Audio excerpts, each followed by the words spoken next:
Till in 1967, Paul McCartney forgot his passport when traveling to France to shoot a music video. He told the agents, "You know who I am, so why do you need to see a photograph of me in a passport?" And was let through. He also pulled this when he wasn't allowed entry into a Grammy after party back in 2016. He said, "How VIP do we gotta get? Do you know who I am? Average celebrity. You know who I am, Paul McCartney." And thus, infamous criminal mastermind Paul PC Cartney succeeded with his disguise and entered the country. The only time "Do you know who I am?" actually worked and got the person what they wanted. All you have to be is in the biggest known band in history. Yeah, pre-9/11 air travel was pretty sweet. Didn't a Japanese official, and huge Schwarzenegger fan, allow Arnold to enter Japan without a passport and had to step down because of it? Edit found the article. Dude was justice minister and only a year into the job. Caught heat for letting Arnie into the country if the Terminator just provided a letter explaining the lost passport, and was accused of being so starstruck that he took the letter home to his family as a souvenir. Also learned that the Japanese have dubbed Arnold as Schwa-chan, loosely translated to adorable hunk, at least according to the WSJ article linked below. https://www.wsj.com/article/SB920861173209917,000. One of my friends was working at a polling station in Toronto, and Margaret Atwood, of Handmaid's Tale, amongst many others, came in but didn't have ID or her voting card. She tried to pull this and my friend was like, I really liked Alias Grace but gotta go home and get your ID.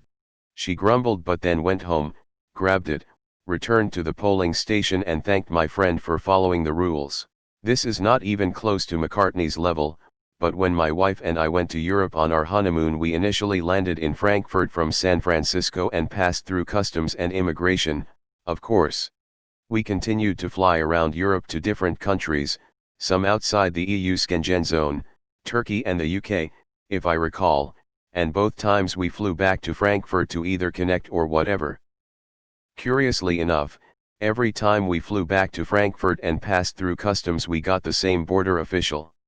After the third time in as many weeks he recognized us and just stamped our passports with a wave and a smile, with not even a look at our passport picture page.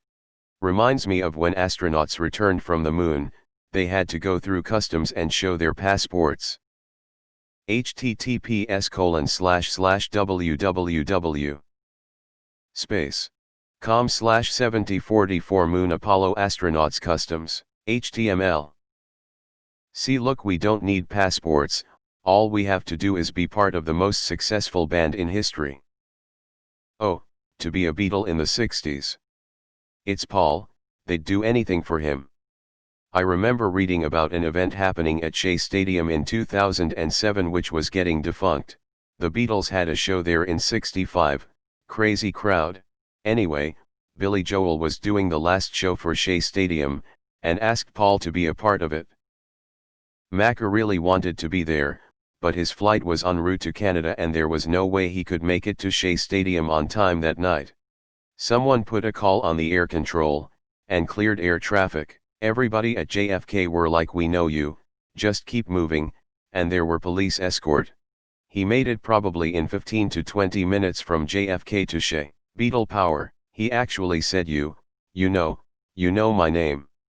You know my name. To this day, terrorists regularly pretend to be Paul McCartney when attempting to infiltrate foreign powers. And then, having successfully gotten into France without a passport, immediately hijacked a jet and crashed it into the Eiffel Tower, which didn't actually do anything, since jet fuel can't melt steel. Paul McCartney, however, did not survive his attack, since jet fuel can, in fact, melt human flesh.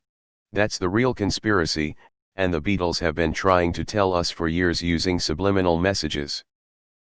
I read this in the r/trees post of McCartney getting arrested in Japan for a half-pound of weed. LOL. He accidentally brought his Billy Shears passport with him in this instance. I tried the same thing and failed. Technically, we're both assholes for thinking the rules don't apply to us. Did you know that Paul McCartney was arrested for 9 days in Japan back in the 1980s for possession of 1/2 pounds of cannabis? I can't imagine living in a world where reasonableness allowed for such things. You know my name. Look up the number.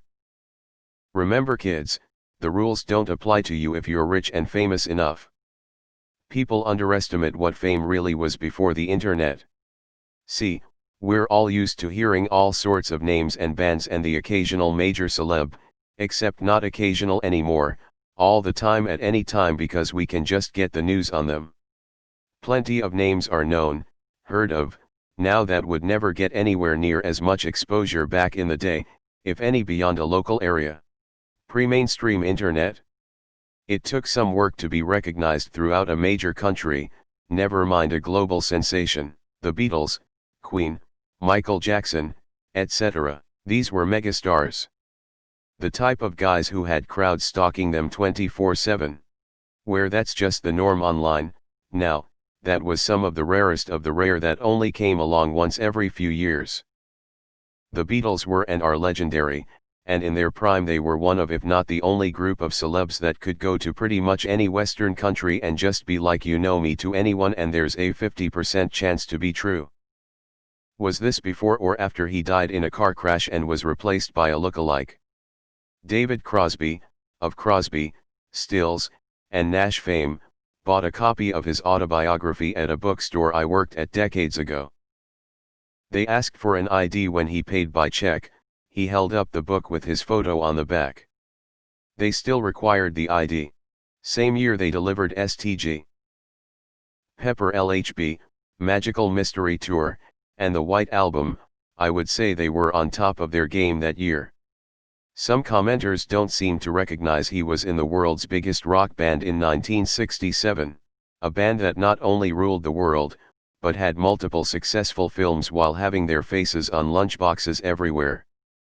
Unless you lived in the Soviet bloc or China, it was hard to not know who he was. It's hard to see any band or musician today ever reaching that level. Moral of the story, if you're famous and wealthy you don't have to follow the rules as the rest of society. This reminds me of the fact around the Queen of England not owning a passport, because all passports are issued in her name, so she can just declare herself or whatever. To this day, with all the cool things that have happened to me, being alive to watch the Beatles take the world by storm is still one of the coolest. I don't think anything like it will ever be possible again. I had something similar happen. I was traveling to Ireland about 15 years ago and was one of the last passengers on the plane, so there was no room for my carry-on bag in the overhead bins. The stewardess promptly checked my carry-on bag after I boarded the plane and we were on our way. The only problem was I forgot to take my passport out of the bag. When I arrived at customs in Ireland all I had was a local ID card on me from back home, but my uncle walked up to customs with me and in his thick accent said, "Ah well, you'll let him in now, won't ya, for the holidays?"